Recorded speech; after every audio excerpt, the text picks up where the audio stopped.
I know what you're thinking. You're thinking, I got all those patterns from Hobby Lobby, and how in the world is she going to organize all of those patterns? Well, in this video, I'll let you know how I do that.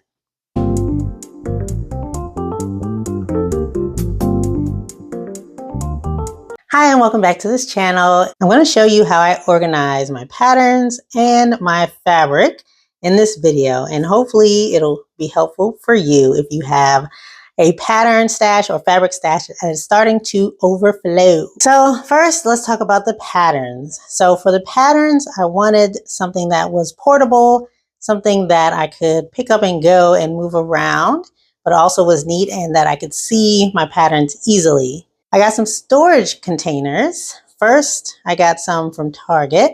They were 15-quart storage containers with the top that latched. And I really like those because the patterns fit well standing up side by side. So I can put the patterns side by side in there easily. Now the pattern envelopes are around 6.5 inches by maybe 8.5 inches. So you have to make sure that the width of the box and the depth of the box is enough to accommodate those size of patterns. And so since those accommodated that pattern size, I got a couple of those. Now that I have a lot more patterns, I needed more containers. But instead of going back to Target, which I do not, I went to Dollar Tree. And Dollar Tree has storage containers that are 14-quart, but also have the right size to accommodate standing up the patterns side by side and stacked together. And so those are, I think, only $4 each. So I got a couple of those to accommodate my newest patterns, and they fit really well. In terms of organizing them in the containers, I really need to go back and kind of organize them maybe by type of pattern, like dress, top, pants, and things like that. Or I could organize them by brand of pattern. But for now, they're all just in there.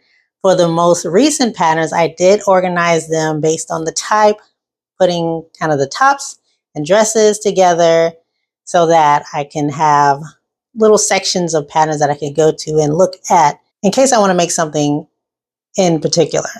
So right now I have 4 of those containers filled up with patterns, and hopefully I won't need too many more of those because I really want to start making more patterns before I buy any more. But if patterns go on sale for $1 or 50 cents again, who knows what I'll do? No one can predict the future.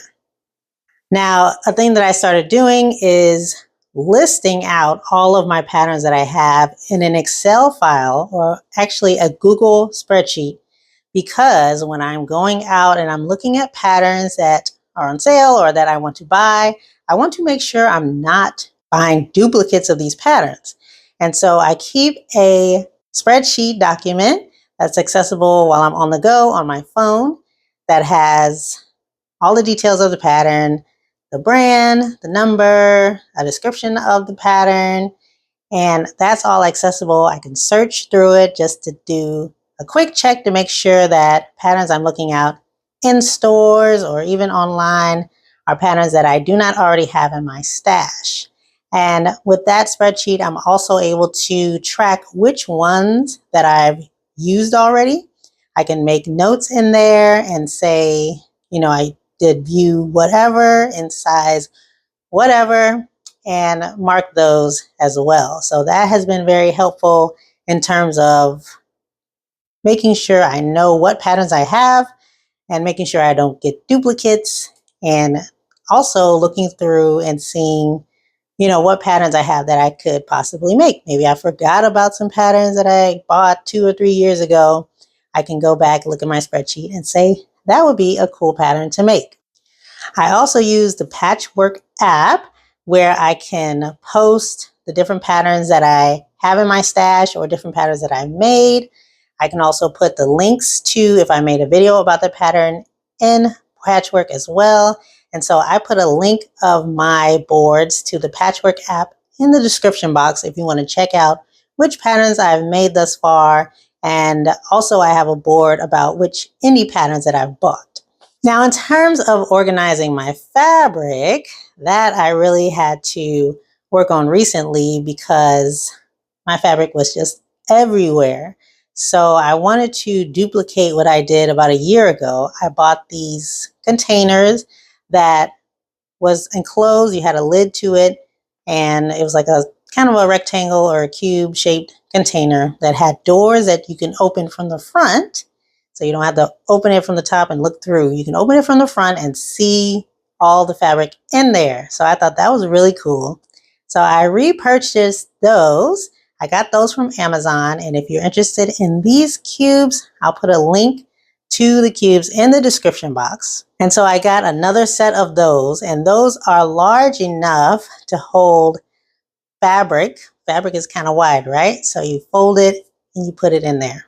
Now, the older cubes are a little more messy than the newer cubes, as I was more careful in folding and placing those in there, but I can always go back and rearrange that. That's no problem. Now, the way I organize the fabric in those cubes are I try to organize them by wovens versus knits. And also with the newer cubes, I did kind of solid colors versus prints. And I have a cube that's just for my special fabric that I bought while I was on an international trip. So my fabric from Ghana, my fabric from Italy, my fabric from South Africa is in that cube. And that's my special little cube. And that's special occasion. But I do want to, in this year, one of my plans is to actually use one of my special fabrics, not be afraid, and make something from that really special.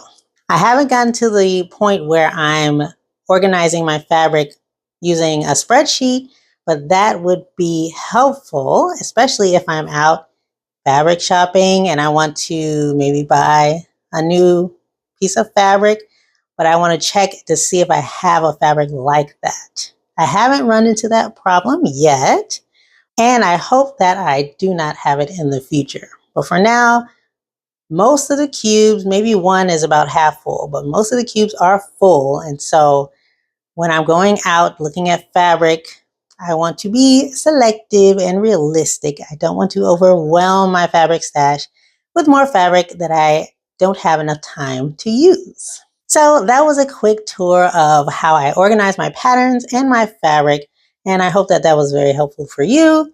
If you have any tips or tricks for anybody about how to organize your patterns or your fabrics, let them know in the comments.